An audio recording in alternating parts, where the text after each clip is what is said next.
Oh, and Gretchen's coming in just in time. Happy St. Patrick's Day, everybody. Yes, you too. How are you? Hello. Hi, Gretchen. We're recording live now. She's not. So I want to wish everyone a happy St. Patrick's Day. I don't know if you can see my Guinness beer here. That's the thing about, there we go. Guinness, good. So I want to welcome everybody. I want to wish them a happy St. Patrick's Day, a happy, safe, and St. Patrick's Day. I'm going to share our screen here. And in just a second, I'm going to wait till Gretchen gets set up. How are you doing? I'm here. Okay, I'm here and ready. Okay, so you got your time off, right? You can't. Huh? You were off with your time because you guys over in Italy don't have the same time period that we have, the same changes. Yeah. We did not change the time, so I didn't realize the time was changed. That's right. Neither did we. We changed. And actually, I want to introduce everyone to Chris and Elizabeth Keenan. Chris, I've known for years. I don't know how. We just knew each other on Facebook, and we had some mutual real life friends. Yeah, we have some mutual real life friends in Maryland, and Chris is the head of the company is called Ireland Along the Way. It's a tour company that does private guided tours, but it's theme focused, but she also manages music groups. And we're going to talk a little bit, when I get to the Irish Rock and Roll Museum about exactly what she does. She had an interesting guest for the past couple months, it sounds like. And then Elizabeth has her own blog. It's called Everything Obsessed, but she focuses in on, do you focus in on vegan travel in Ireland, or? I'm focusing on travel, but I'm going to be sharing more up and coming about veganism and vegetarianism in Ireland. Great. Okay. And then there's Gretchen. We all know who Gretchen is. Hello. Tierno tours. She also does, her main focus is Italy, but she also does trips to Ireland. So I'm going to start sharing. Gretchen, I'm also going to make you a co-host as well, so that you can share, you can do whatever you need to. Okay. Let me know when you're ready. You ready, Gretchen? I'm ready. Okay, so let's share screen.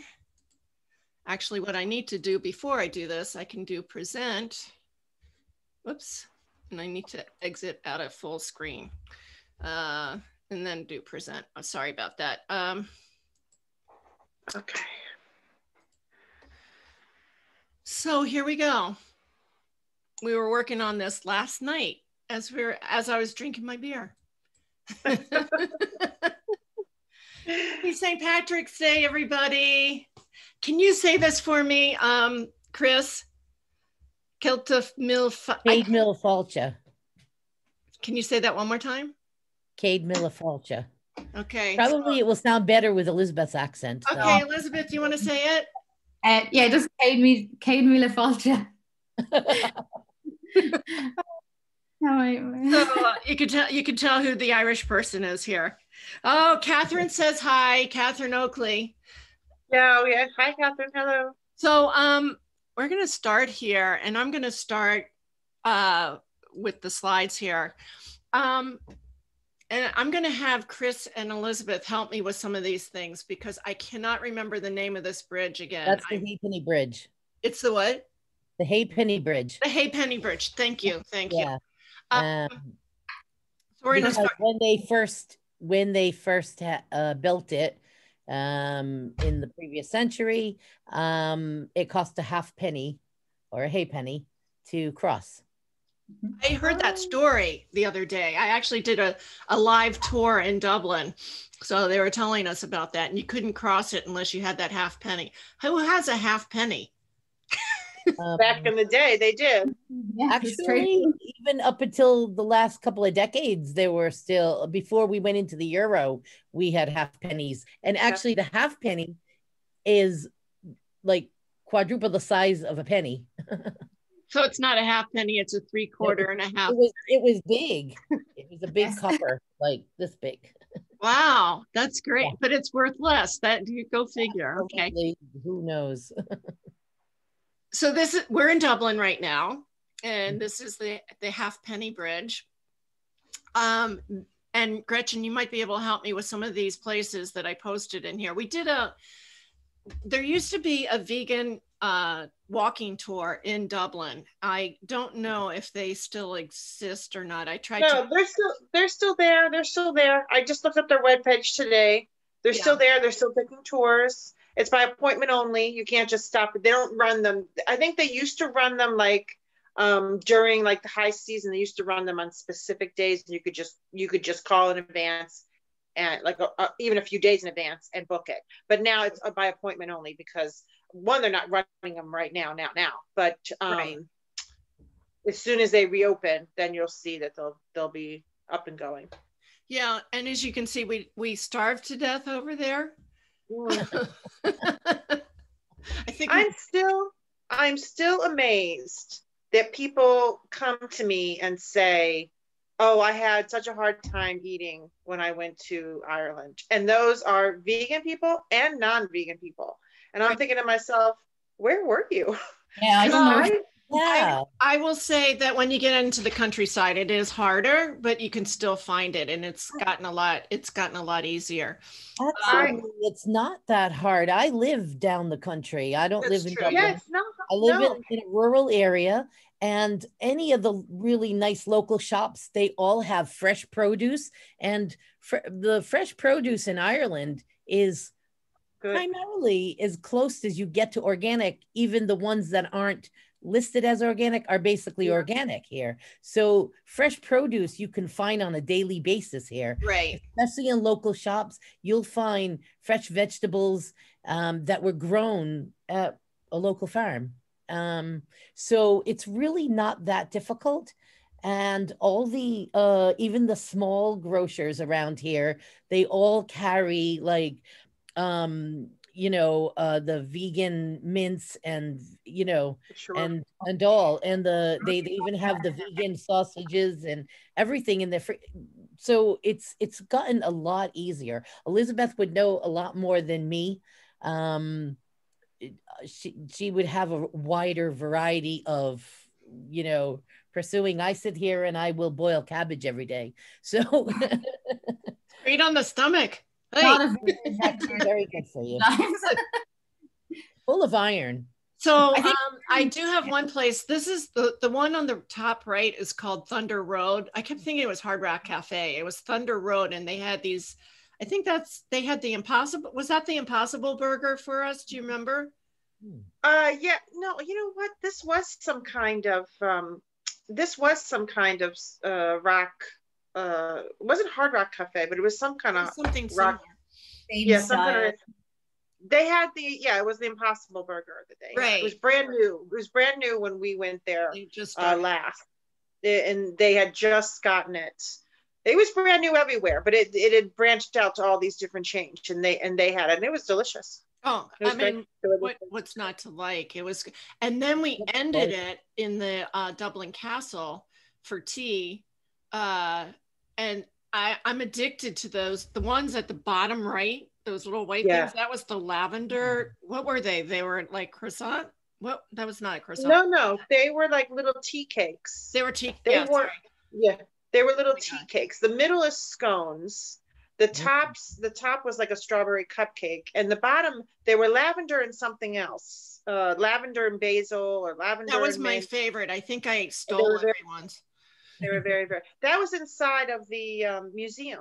Right. That was a cafe inside the museum. It's something that they don't do all the time, but I think if you request it, they'll do it. It's just they did it for our group, all vegan. It was amazing, I have to say. So so we spent like the afternoon with the vegan travel group walking tour, and they did a fabulous job. So this is where I'm going to have Chris come in, because I found Dublin is this kind of place where you can just find something on a lark. And I happened to go off on my own that day. And by chance, I just happened to walk by the Irish Rock and Roll Museum experience, which just, you know, it was on my bucket list to do the Rock and Roll Museum in Cleveland, and it took me a year to put that together. And this one I found like just on a lark, and it was amazing. I mean, it was amazing the performers that have been there, you know, and just this little place that you wouldn't know about unless somebody tells you about it. Obviously, Thin Lizzy was a big thing in Ireland when he was around. And the Pogues are one of my favorites.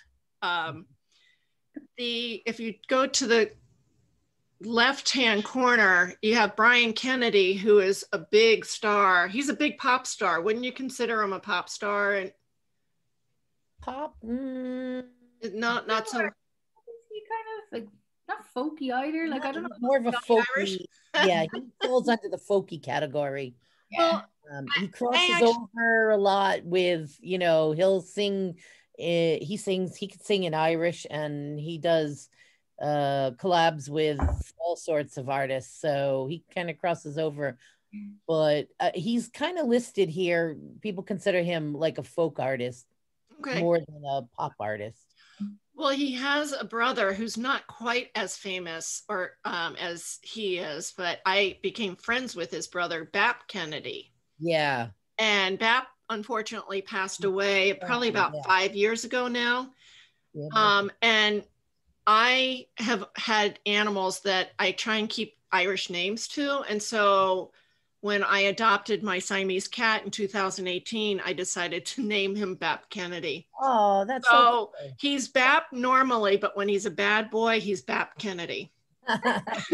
Bap was a cool rocker, actually. He had a band called Energy Orchard. That's right. That's right. And I was really into them in the 80s. Yeah. Well, I didn't know about them until probably about 15 years ago.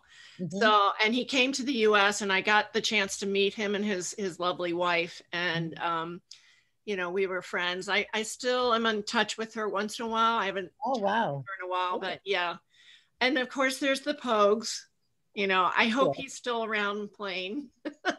Jane, he is. He's been making appearances every now and then on the Late Late Show. You know, I think he's kind of struggling. Right. He's still here among us. But yeah, we didn't think he was for a while. Not out performing or anything. Yeah. He doesn't have lately. What's that, Elizabeth?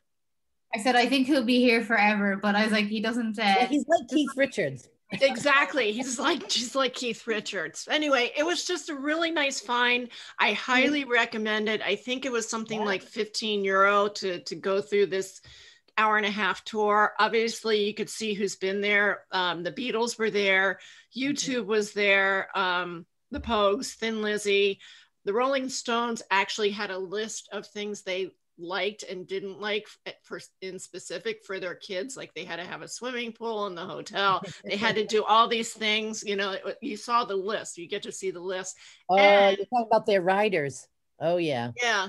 And on the left-hand side where you see the drums, you can actually play. There was this woman, this little French woman who got up on the stage there. She was in our group, and she started playing Jimi Hendrix on the guitar. It was just funny.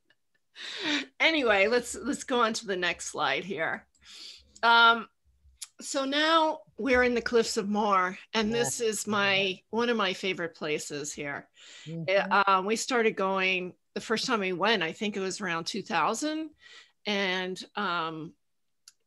believe it or not, I mean, this looks pretty rugged, but when we went, there really weren't that many tourists there, and there weren't any like guardrails to keep you from falling. And it's changed a lot. It's changed a lot. I'll tell you why. Okay, so that I love that spot, actually, walking up to the castle stock, whatever, the tower. So when you get up near that tower, there are these really weird crosswinds. Yes, they come from nowhere. You could be standing there 1 minute and say, well, it's a really nice, calm day. And out of the blue, these crosswinds come flying and can almost knock you over. So they built the wall along the perimeter, walking up the stairs, up on the side. Now, some foolish people think, well, it's a calm day, I'll climb over the wall and get a better view. Not a wise idea ever, because what happens is you go over that barrier, you are so vulnerable, it's unreal. It doesn't matter how calm the air is. Out of the blue, it comes and it can knock you, and the ground on the other side of the barrier sometimes is wet and smushy, and you don't realize, and you'll go sliding, and people do that, and they have gone sliding, and you know the result of that. So that barrier is there for a reason, but it is a wonderful, wonderful spot, though. Yeah, it's amazing. Sorry, somebody's trying to call. I'm getting all this other stuff. I actually was climbing up that area, and I had like a camcorder that was probably about that big. They were pretty big back then, and walking up there, I actually fell forward because the wind was so crazy that, and there weren't any guardrails there, so if you fall, that's a while ago. That was probably around 2003 was when that happened. And then the next time when I went, the guardrails were up. There was a lot more tourists, unfortunately, but you can actually take a walk from the Cliffs of Moher, and Gretchen probably knows a little bit more about this because I have yet to have done it, but you can take a walk from the Cliffs of Moher down to Doolin, which is another one of my favorite towns. It's a really pleasant walk. I would say, depending on how fast you go, you have to give yourself, anywhere between 45 minutes and an hour and a half, depending on how mobile you are. I mean, our last group did it in about 45 minutes, but they were pretty quick, and there was a really foggy day. The day it was very foggy. It was almost too foggy, but yeah, it was beautiful.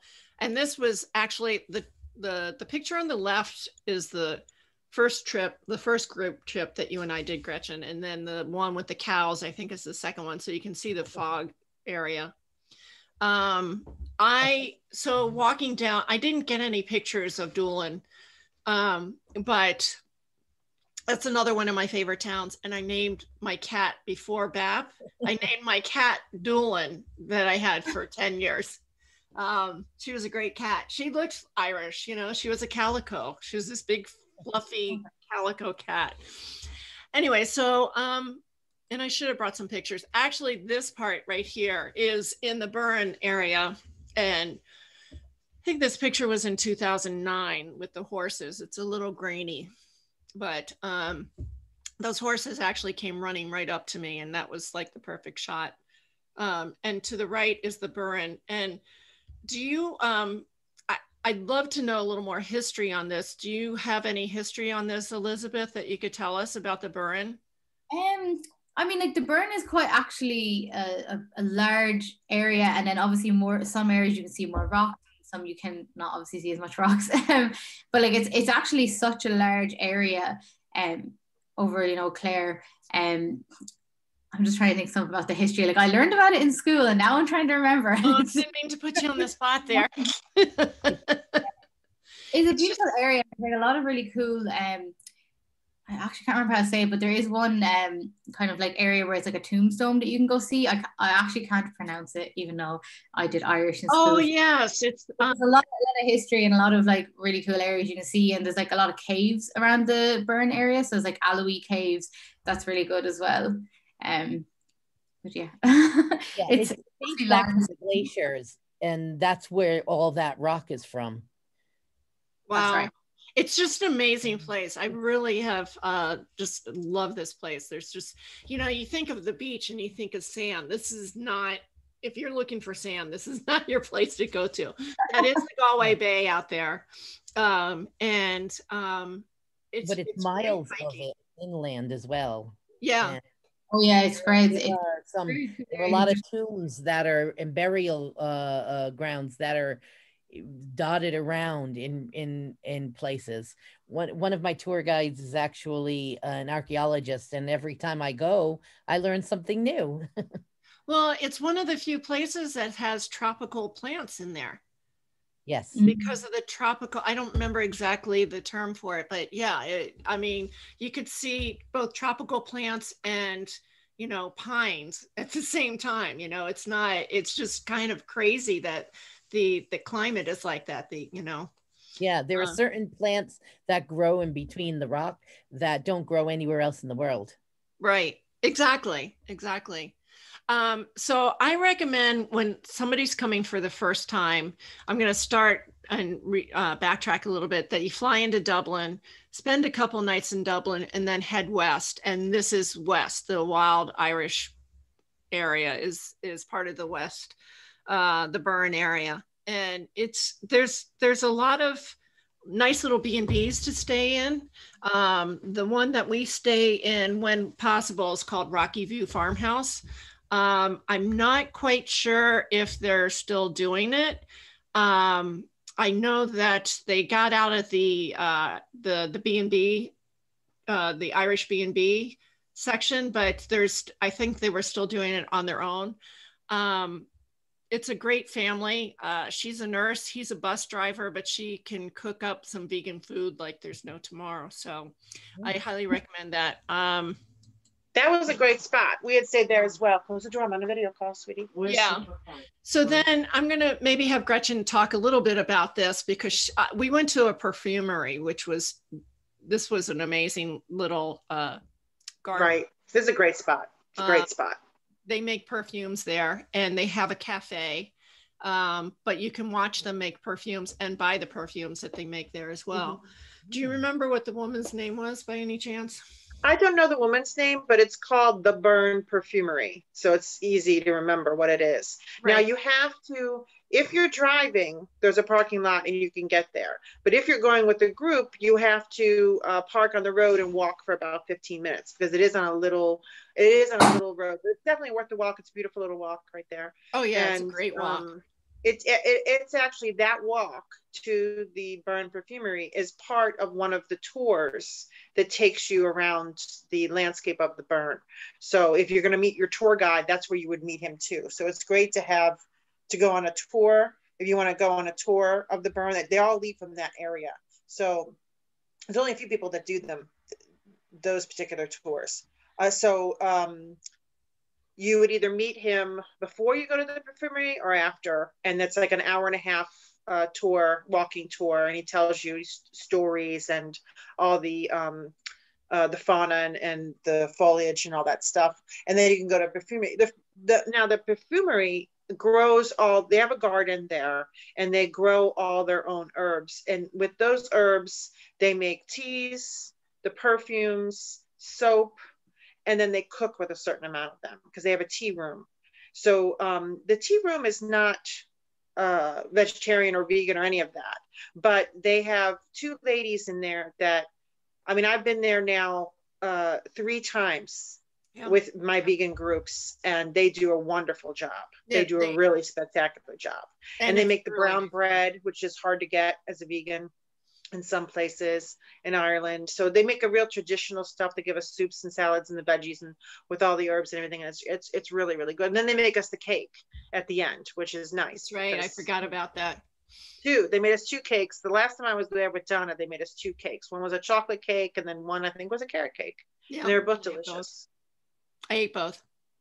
And the garden is amazing to walk around there. The garden's very pretty. Beautiful, beautiful garden to walk around in. So I highly recommend it. It's just a really quaint little place. The one thing I didn't get pictures in here of, Gretchen, is the chocolate factory. I don't think I have any pictures of that, but we can mention it, because these two. Okay, so the Cliffs of Moher, the walking tour, the Burn Perfumery, and it's called Hazel Mountain Chocolate. You can all do in one day. They're all relatively close to each other, and it would take up a full day, but you can all do it in one day because they're all pretty much in the same area. And the chocolate factory, they make the chocolates there. They also make coffee. They roast their own beans. So it's really, and they had a lot of it. Again, that wasn't a vegan place either, but they did have tons of vegan options, and they even had vegan gift baskets, which I thought was really nice too. Oh, very good. Yeah. In fact, I still have their chocolate tea. Yeah, it's delicious. No, they have great products. It's a high quality. It's not cheap, but it's a high quality. And I think that when you're on vacation and you're going places, you can eat cheap when you're home. When you go on vacation and you're going to go out and explore and everything, you should try to find the best quality stuff you can get, because there's things you can't get in your own area. And those are the gifts you should buy for other people and stuff like that, because cheap stuff, we do that all week long. And I think you can still buy online. So if you guys are wanting to support them during this crazy time, I can post the link later. Okay, yeah, you should post the link to them. You should post a link to all these so everybody can see. Yeah, I'll try and post the link to all of these later. So Elizabeth, what area are you in? Are you in the Clare, and are you down near this area? I live in Kildare, so it's just right beside Dublin, so I'm not that far from Dublin. Got it. Okay. Off the coast. You're not on the coast. It's not, but I find, because I remember when I met you guys, and we'll tell that story real quickly. It was like you would it didn't matter where you lived, you just drive there, because that's what you do. You drive and meet your friends there, even if it's 3 hours away. It's nothing for you to do that for a day. Great. Driving is just more of an option here. It's more of an option. Yeah. Just the public transport. I mean, there is okay public transport in Ireland, but I don't think on a general, it's not the easiest to get to every single place on public transport. It's just a lot easier to drive. Yeah. Right. And as I said, my B&B owners, he was a bus driver, but I remember we went to the Aran Islands years ago, and I didn't have good pictures to put in here at the Aran Islands, but one of the things about the Aran Islands is if the weather's bad and you're over on the island, you could start in Doolin, and that's where your car is, and then you end up in Galway, and then you have to take a bus down to Doolin. So it can be complicated sometimes to getting around, but at the same time, it's nothing for you guys just to drive somewhere to meet somebody for lunch, right? So yeah. Then again, when I lived in America many years ago, decades ago, I would often drive from Boston down to New York just to meet someone for coffee. So really, that's pretty. That's impressive. You're good. Oh, you're my kind of nut. Yeah. Oh, you guys, we'll talk after the show. You guys have a lot in common. Anyway, one of my favorite things that I've ever done in Ireland, the first time I went to Ireland, I saw this brochure. I was at Rocky View Farmhouse, and I see this brochure, Donkey Sanctuary, and like, oh my God, I got to go there. We didn't have enough time, because it was going to take this is where Americans come in. It was going to take 4 hours to get there, or 3 hours to get there from Doolin down to, it's outside of Cork. Mallow. Mallow. So next time I went, I decided we've got to go. Actually, it was the third time that I had been to Ireland. We finally went, and I just fell in love with this place. They were at any given time. It's called the Donkey Sanctuary, and you can go donkeysanctuary.ie is their website. At any given time, there's over 700 donkeys at this sanctuary on 100 acres of land. So, pretty amazing. This little girl in the middle here, that's my adopted daughter. I adopt her every year. Her name is Julianne, and she's very shy. I actually had a video, I can't really post it on here, but I had a video of her. She didn't want to come out because it was raining out. She's a princess. She was one of the only donkeys that was born at the sanctuary, so she's never seen any form of cruelty at all. Most of these donkeys have been abused in some form or fashion. Either they've been neglected or just beaten or whatever, but they take them in. They really take great care of them. And I didn't realize how cute and fun and social these animals are. They're like dogs. That's exactly what I was going to say to you. I am so in love with donkeys. They are like giant dogs. Yeah. Exactly. They have the same mentality as a dog. Yes. They just want a lot of love. They want to play, but they're like giant dogs with the power of horses. Right. You do have to be careful and not piss them off, because they do have a way to kick you. Right. But they live for love. Yeah. Very, very emotional, just like dogs. What's that, Elizabeth? She really loves donkeys. I have over the years spent a lot of time volunteering at the SPCA here, and the main the National Rescue Center for the SPCA is not that far from me, so I usually used to go in and I would groom the donkeys. Oh, nice. Well, now you'll have to go to this place. Have you been to this one yet? A long time ago. Okay. I was there. I have not been there in recent years, but I know they get a lot of the stuff, and a lot of the animals that are up in the National Rescue Center for SPCA. A lot of those end up down at the Donkey Sanctuary. So there's a great cooperation that goes on between them. Yeah, it's a great place. Besides the animals, the actual place is lovely. Yeah. They have three trails that you can take, and they loop around, and then so it's a nice walk out too.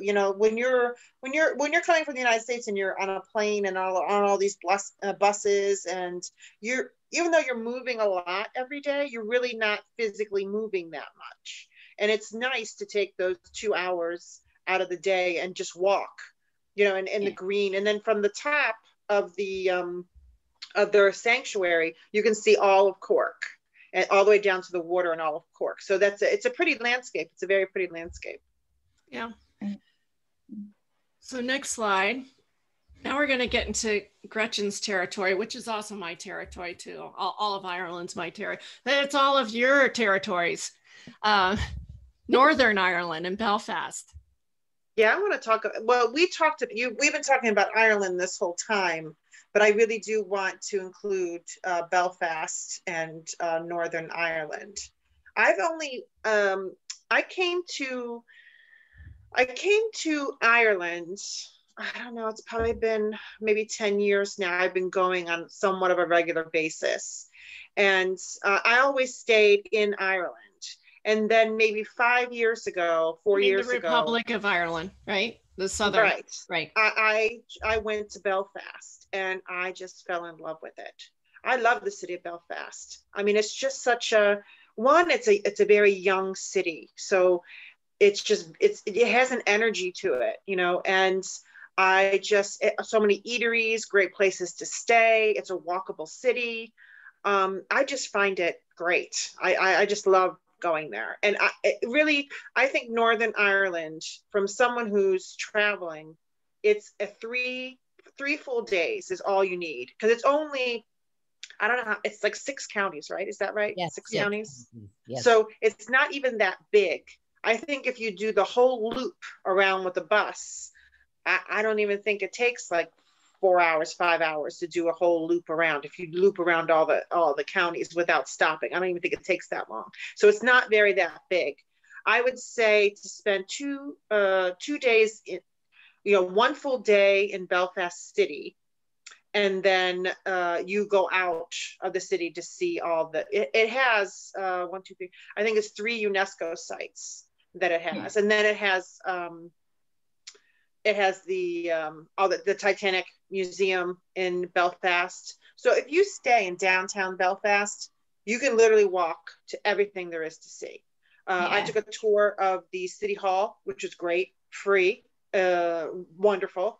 I did the Titanic Museum, which has an admittance fee, but it's a fun museum. I did both the ones in Cork and then the one in Belfast. And what people don't know is the one in Cork was the last stop before they went on to America.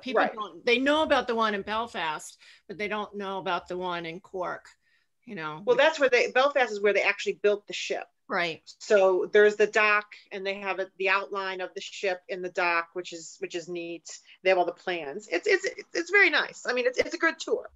Hey, Elizabeth, do you go up there because you're only a couple hours away, right? Yeah, so it's actually, to go to Belfast from, say, like Dublin, it's only like an hour and a half drive, because it's like main road, like straight there.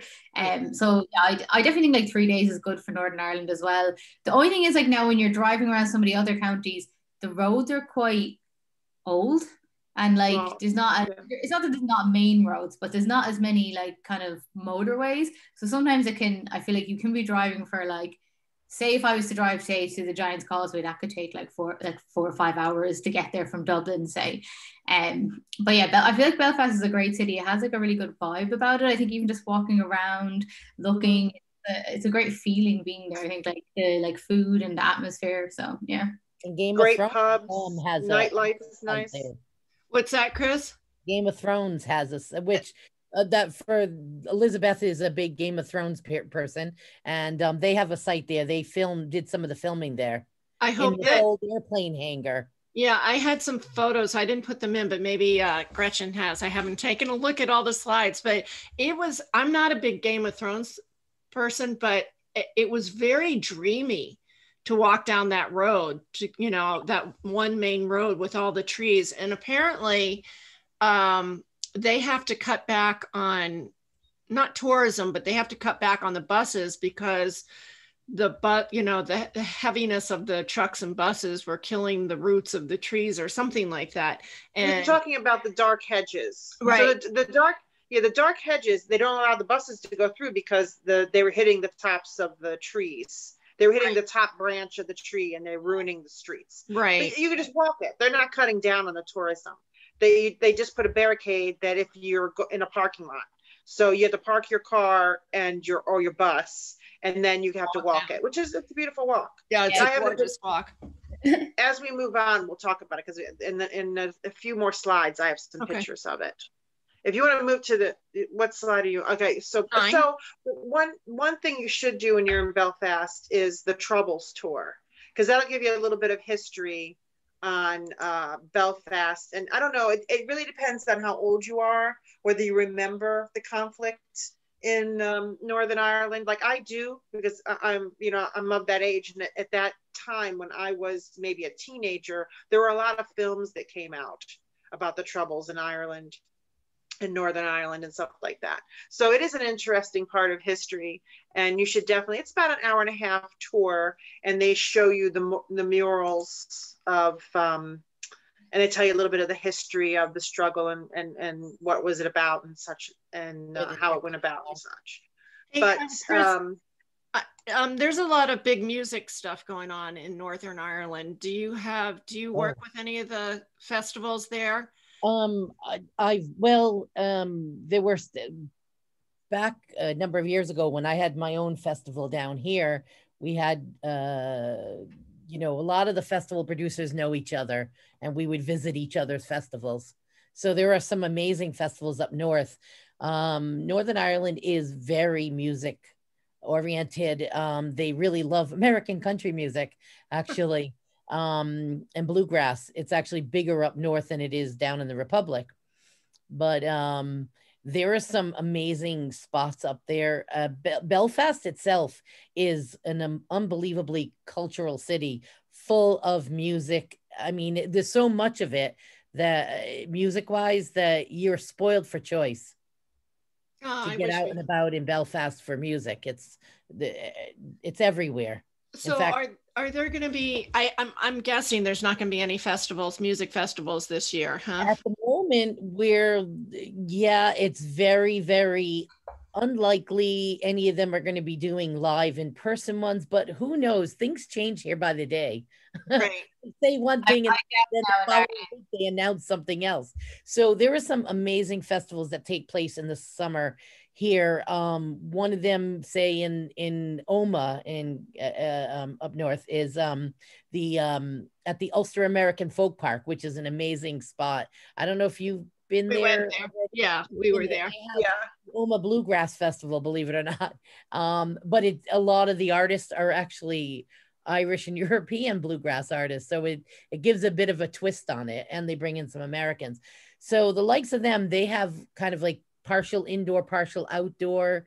As far as I know, they are not doing live this year. A lot of festivals are going streaming, just like they're doing in America.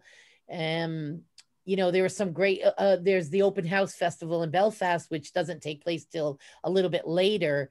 And I haven't heard whether that's going to actually happen this year in person at all. We're expecting that things will be open by the end of the summer. So it's one of those things we just have to keep watching. But that's a great festival, the Open House, and it takes place all through Belfast. That's great. Yeah, we heard of that the last time. Donna, our tour guide told us about that the last time we were in Belfast. Festivals share artists, and I've had artists that used to play at my festival because mine was in September, and then they would go up the following week and play at the Open House Festival in Belfast. Right. So, you know, yeah. So like I said, I just don't know. It's everybody's kind of on Tinder sticks here, wondering, you know, when it's going to happen. It will. We're planning for the autumn, you know. Oh, good. So, okay. Yeah, but something to look forward to. It's like in America, you don't know from one week to the next for sure. But they've been really good about here. They've been very strict with the actual lockdown. Right. So, you know, we're being hopeful that over the summer things will start opening, but you know, let's hope. Yeah, hope. Yeah, so, we're keeping an eye out. Elizabeth, can you because I know shopping is your thing. So are there any great shopping tips you can give in Belfast at all?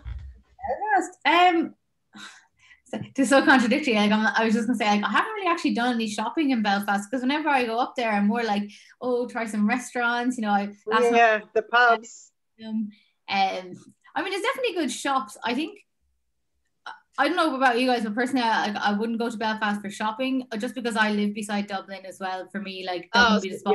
Yeah. But I feel like there's definitely a lot like small shops as well where you can find cool local things in Belfast as well. So. Yeah. Well, what about a restaurant? Do you have a favorite vegan or vegan friendly restaurant there? I'm sorry, I'm like so on the spot now. I'm sorry. I can't get it off by hand, but what I will say is actually one thing I would know about Ireland, for anyone who's vegan or vegetarian, like even if a restaurant doesn't highlight that they have vegetarian options, they'll usually accommodate you. Right. And I actually will say that literally nearly every place that you go to in Ireland, if they have a regular burger, they also have a veggie burger. Like it's even like the like fast food places, like everywhere I've gone around Ireland, I've never really had a problem to find like something vegan or vegetarian that I can eat. Like they always have, like even places that don't have, you know, great options, they'll still be like, oh, we have like a plant-based burger, or we'll have like, you know, a chickpea curry or something like that. Yeah. We went to a Thai place, which we won't talk about that, but we went somewhere else too, and I can't remember the name of it. I think there's a really good kind of Mexican restaurant that has like vegan options as well in Belfast. I can't remember. I actually have to remember the name because we went last time, and my boyfriend found it because I had vegan options because he was like, wanted to make sure we could both eat nice food, like, and yeah, I have to remember the name of that restaurant. Was it Home? Was it called Home? That could be. I'm so bad with names. Sorry. I feel like you can. You know what? You can put it in the link below in the Facebook page. So that would be great. Or you can send it to me. I'll put it in there. So, do you want to go on to the next slide, Gretchen? Yeah. Let's go on to the next slide. Oh, my favorite. Okay. So, like we were talking about earlier, you know, Northern Ireland is like 3-4 days, depending on how much you want to spend in the city of Belfast. Like I could spend 2-3 days in the city of Belfast alone, but you need at least 2 days to go into the countryside. One day you do the Giant's Causeway, which is the picture you'll see here, which is these octagon stone formations. And they're a whole long coast, and that's a beautiful sight.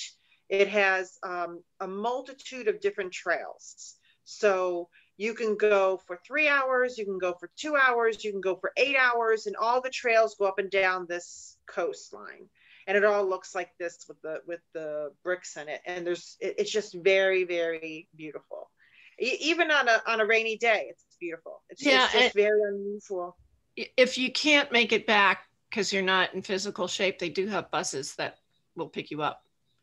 Well, no, they have a bus that will take you just from the gift shop down to the main area where you see these people standing in the photo. Right. But it won't go any farther than that. Right. But so that's only the main strip, and it's just like the Bay area.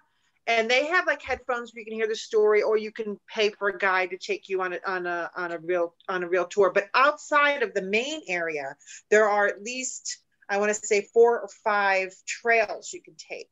Right. So we didn't do that because on tour, we don't take those long day trails because we kind of want to pack everything into one day. But if you want to spend, a good amount of time there, if it's a lovely day and you've got good weather, then you could really see some really nice walks that they have there. And then right around bridge. Wait a minute, before we get to the bridge, because the bridge we're going to do last. There's one very, very good restaurant right on the corner from the Giant's Causeway that has a vegan menu.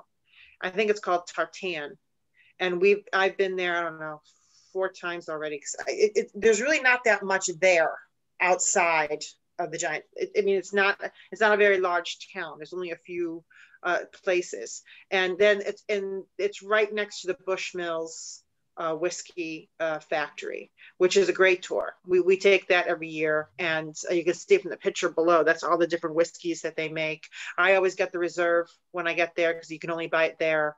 Right. I got that too. Brought it home. Yeah, it's a great stop. And if I'm not a huge whiskey drinker because I'm just too old to be drinking whiskey, but no such thing.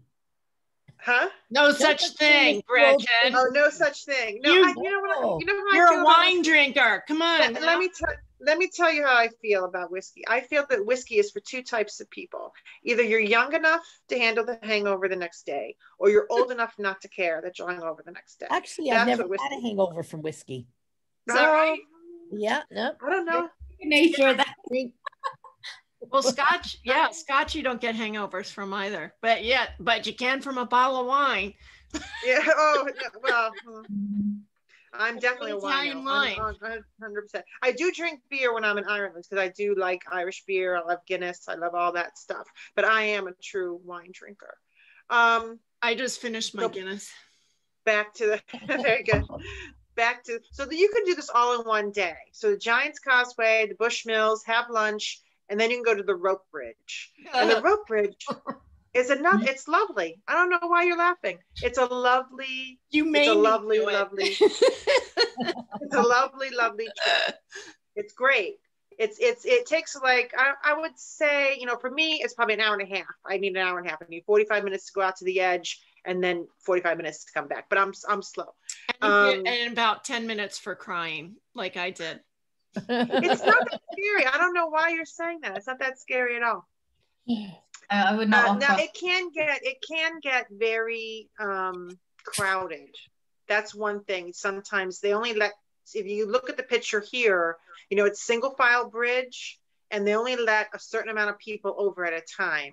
So there's someone, usually, all the times I've been there, there's someone at the end that monitors who goes on the bridge and which way they're going to go. So that could hold up your time there.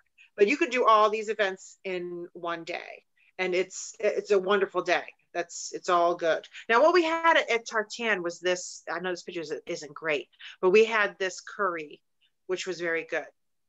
Now, we picked the curry because we hadn't been eating a lot of curry that week. So they had a great vegetable curry, and we had it there. But they had other things as well. They had a large selection of things you could eat. Can you go to the next slide, Donna? Yeah. What happened here? Okay. So, no, you went too far. Go up. That's it. It's slide 11. This is 11. Oh, why is that? Do you want to talk about it? I could. I don't know why you don't have that slide that I put in. You might have to, can you refresh your slides? I'd have to go off a stop share. So hold on a second. Okay, because I in think the meantime, that I put while it we're in. doing this, Elizabeth, do you want to talk to us about your blog and what you do? Sure. I mean, yeah, just to summarize it, I have a travel blog. It's the main aim is travel, but I've traveled a good bit around different countries, Southeast Asia, Australia, New Zealand, America as well. But I am focusing a lot more on Ireland now. And yeah, I want to share a lot more information about vegan and vegetarian options in Ireland, just because I think a lot of people just maybe aren't aware of what options there is in Ireland, which is great why you guys are doing this as well. But yeah, like I basically I focus on travel, a bit of food, bit of shopping sometimes as well. But yeah, I mean that summarizes it very shortly. I like photography a lot, so like I have an Instagram and I like to post nice pictures from my travels. And I do like little mini bucket lists on my Instagram. So that's like my thing I'm trying to do more regularly, just kind of quick little bucket list on Instagram that people can just save the post and be like, oh great, when I go to that location I can do all these things, and it's just easy there in one place. That's a pretty brief summary of what my blog is, I guess. Yeah. Like murals. So the name of the blog is called Everything Obsessed, and is that your Instagram name too? No, my Instagram name actually is just Elizabeth Keenan with an X at the end, so just Elizabeth Keenan X. I'm trying to brand myself as my name. Good. That's a good idea. All right, let me go ahead. I think I've got it up and we can do this. Actually, Gretchen, oh, I didn't make it so that, okay, so you can actually share as well, but I'm going to go ahead and do this. And we're going to go into present again. And there we go. I don't know why it didn't come up. It was weird. Oh, probably because I put it in too late. You're probably already online when I put it in. Okay, so this is the dark woods that you were talking about earlier. And it's, I don't know what kind of trees they are. Are they beech trees? Does anybody know? I actually don't know what kind of trees. I feel like they're beech trees, but I'm not 100% sure. But this is, so now, like I said, 3 days in Northern Ireland. So the first day you spend in Belfast, second day you go to Giant's Causeway and do that part of it. And then this would be the third day. So you would go see the dark woods. You would stop at the Ulster Folk Museum, and then you would go to Derry. And you can do that all in one Ulster? day. Is it Ulster or Ulster? Do we know? Chris? Oh, I don't know. The Ulster pronunciation? Museum? Ulster. Ulster. Okay. So Ulster. Ulster American Folk Museum, I think it's right. called. Ulster American Folk Park. Right. Folk Park. Okay. Yeah. And that's what these pictures are right here. It's quite amazing. Yeah. No, it's beautiful. It's a great, they did a wonderful job at recreating a period of time. You feel like you're really in that period of time. It is really nice. And I didn't feel like it was crowded. No, it wasn't. I've gone 2 times because I went 1 year and it happened to be a bank holiday and it was closed. That was a horrible experience because we had driven so many hours around it and timed it out perfectly, and then it was closed. So we had to scratch that. I can't remember what the story. This guy was. I was a guy. Did he make me into a man? These are stories that these people tell on each of the. No. These two. Okay, so the top picture there, he was a blacksmith. And he told the stories of blacksmiths and what they made and how they worked and how it functioned. And then he sang a song, and with the hammer, Donna was doing the drum beat with the hammer. So I actually have a video of her singing this song. Oh, great. You don't want me singing. That's great. And the lower gentleman right here with the white beard, he was explaining the Potato Famine and how that period of time, how a classical Irish man lived. And if I'm not mistaken, he said the diet was 12 pounds of potatoes a day. Is that right? Does that sound right? That sounds about right. It's a very large amount that you're like, is that right? But that's right. Yeah. Yeah. And the reason for that is, I mean, you probably already know this because you've been on that tour and you got educated to the famine thing. But what people sometimes I think don't realize about the famine was that there was a great crop of everything that went around Ireland. I mean, there was great wheat crops, there were barley crops, there were all sorts of things. But because with when the British invaded and kicked all the farmers off their land and then let them come back to their land, but rented it to them. And what they did was they said, okay, we'll rent it to you. You're allowed to keep only the potatoes. Everything else you have to ship out. And that year there was a blight and the potato crops died, but the other crops, the wheat and the other crops, they were fine. Right. But the Irish weren't allowed to eat those crops that they made. They had to send it away. And that's why they starved to death. That's why there was a famine, because there were no potatoes. And that was the only crop they were allowed to eat. 4 million people. See, I thought that was, for an island that's not that big, it like halved the population, and the population has never really regenerated, recovered from it. I mean, even with the mass immigration that there has been in the last 2 decades here, because when I moved here, when I was here in the 80s, there was nobody outside of Irish people in here. Now there's a lot of immigration and there are a lot of international people. But even with that influx, it's still nowhere near that. I mean, I think we're hovering at around 5 million right now. Right. We do have a couple, I've just noticed we've had a couple questions and comments. Catherine said, on her first visit to Ireland and while staying in Dublin for 5 days in August 2013, she visited the National Museum of Ireland, the old library of Trinity College, including the Book of Kells, which we didn't talk about. And then she said, hiking the Cliffs of Moher in Doolin in May 2019 was a real adventure and she loved it. Somebody asked, Nate asked, is there a big snowstorm in Ireland? That was the question. This is the weather outside here where I am, so it's quite a sunny day.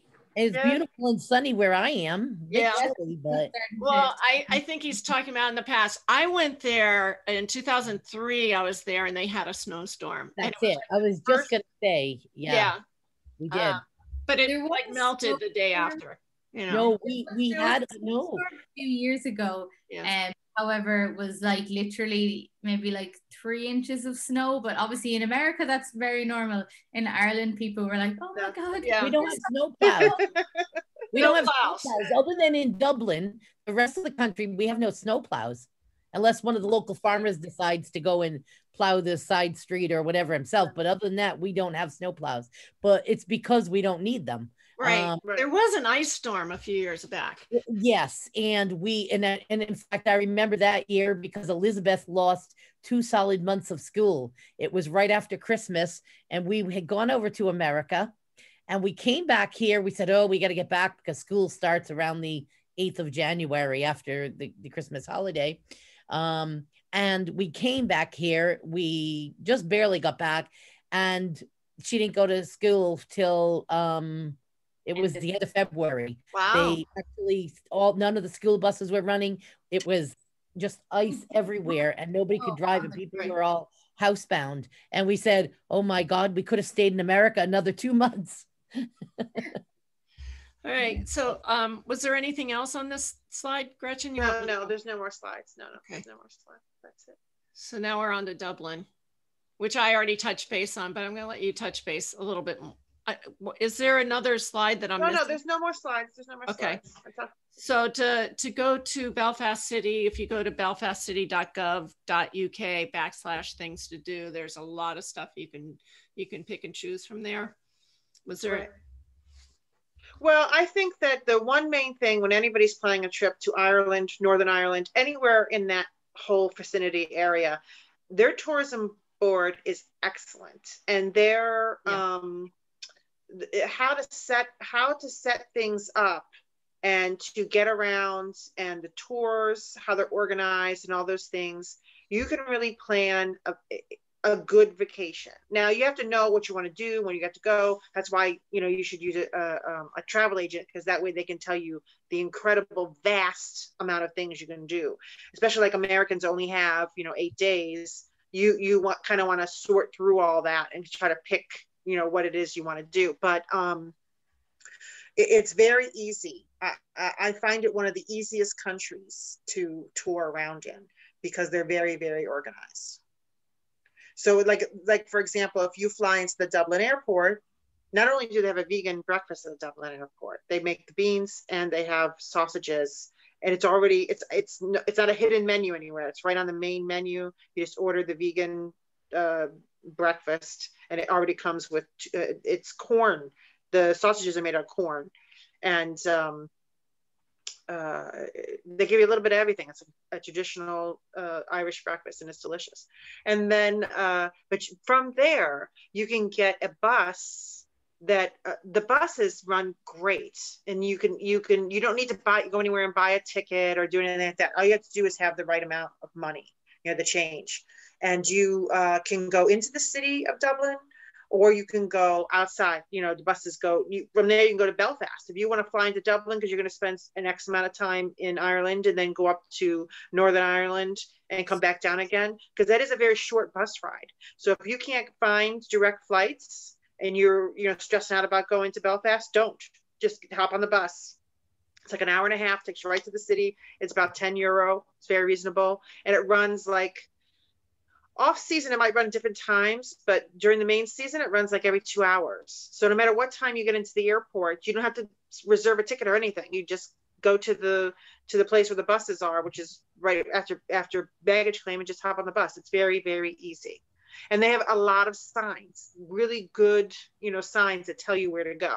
So they don't hit you over the head, because the buses are very, very cheap. To go to Dublin, it's like $7.50. When and if anybody who's ever been to the United States, you get on any public transportation, it's going to cost you. It's also really clean, I thought. I liked it.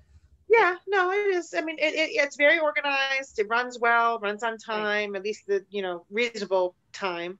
Right. And I think it's very practical. I think the main things is when you travel to Ireland is that you just have to bring the right clothing. That's like if you really want to have a good trip, you have to have the right clothing.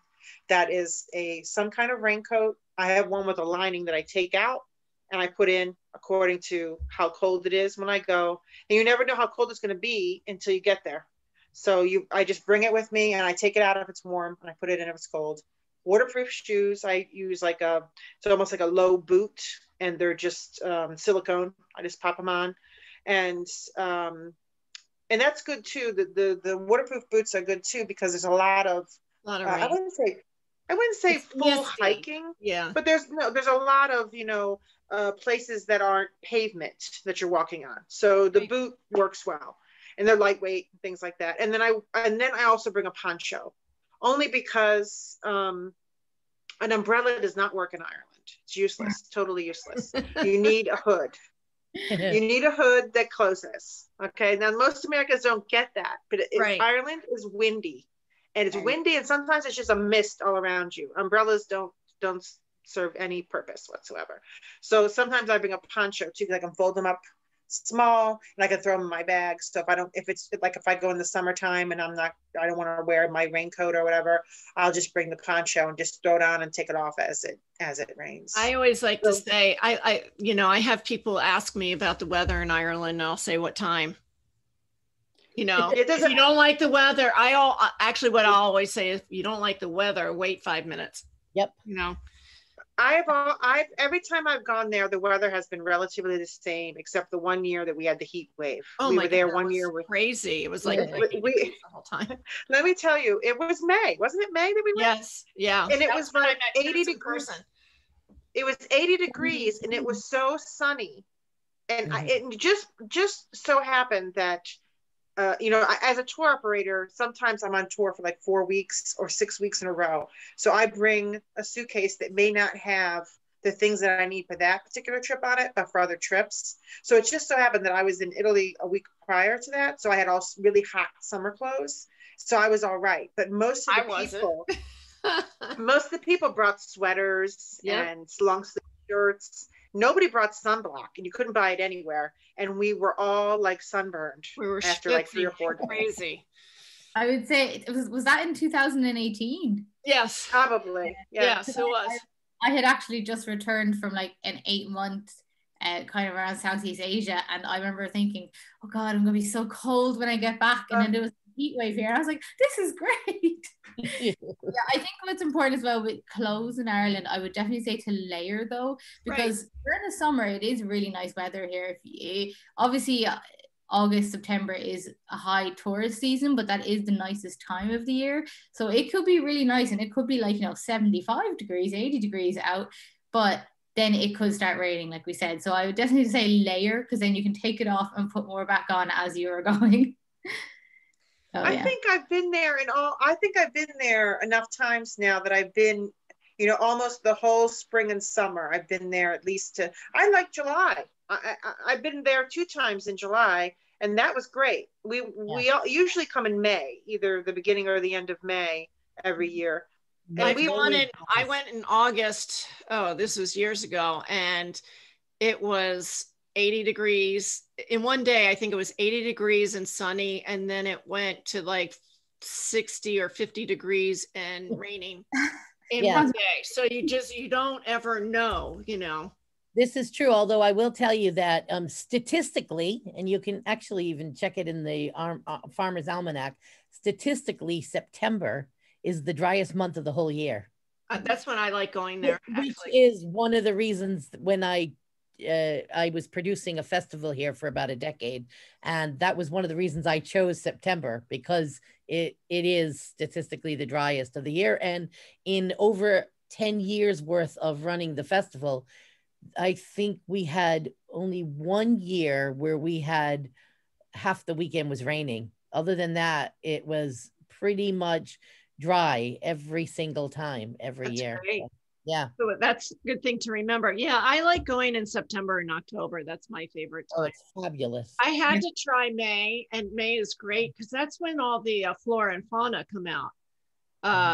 And so that's a good time as well. There's not a bad time. I've gone in March, I think it was, and yeah. Oh, there is, you're saying? Yeah, January, February is probably the worst time of the year. Yeah, but for us, we say that. But to be honest, depending on what a person's needs are, you're right. There is no bad time to come here.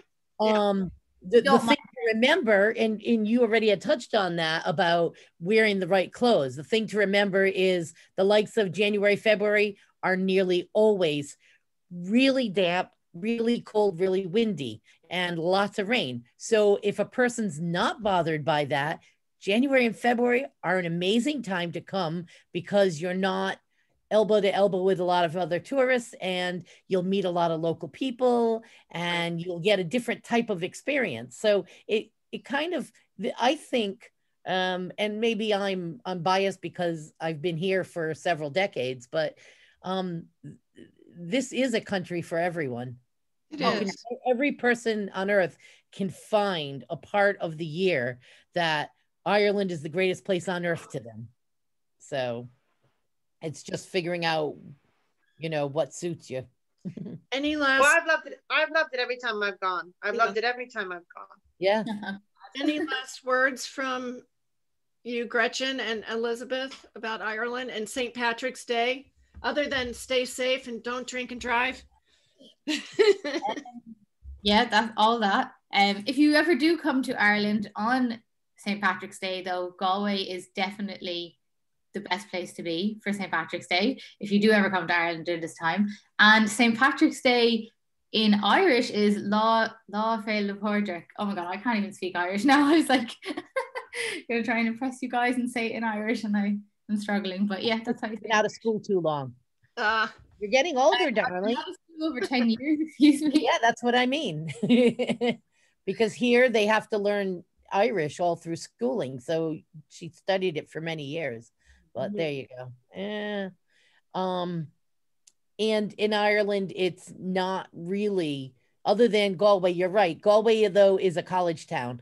But other than that, it's not as much of a party day as it is in America. Right, exactly. It is a public holiday here, and it's kind of a holy day. So it's Saints' more Day. Yeah. acknowledgement of that.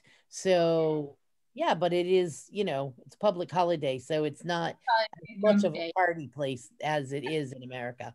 And we do not go around with our faces painted green. And we do not eat corned beef and cabbage.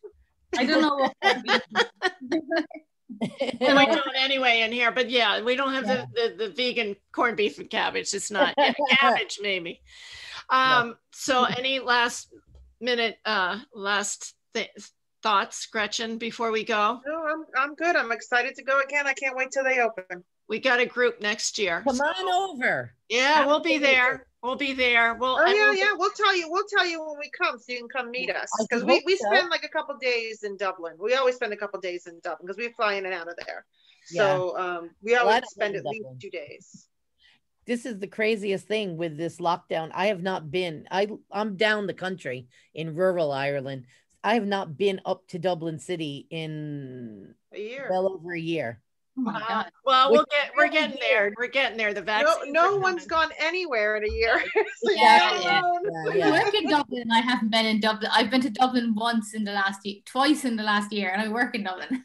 Well, we'll work on it. We got to go back to that restaurant we were talking about. Oh yeah, definitely. I can't wait until they open. I cannot wait until the European Union opens. I'm in Italy now, so if the European opens, they're talking June here. So I don't know. Italy. Don't know if it'll be that early because they're taking so long to vaccinate people. Well, they're being proactive in vaccinating people in Ireland, but for someone like me, I know they don't think I'll be vaccinated till like September time or so. So right. I think after summer for Ireland anyway. But yeah, hopefully, fingers crossed. I can't wait till festivals are back. I'm really looking forward to it. And we'll get them into one of Chris's festivals that she promotes, manages, right? Maybe that's a part of what we'll do on the tour. We'll build it around that. Anyway, thanks guys for joining us in on St. Patrick's Day. Stay safe, and inviting us. I'm going to try and get out of this. Let's stop share. Hold on. Stay safe, and we'll see you next time. Ryan, thanks for having me. Goodbye. It was lovely.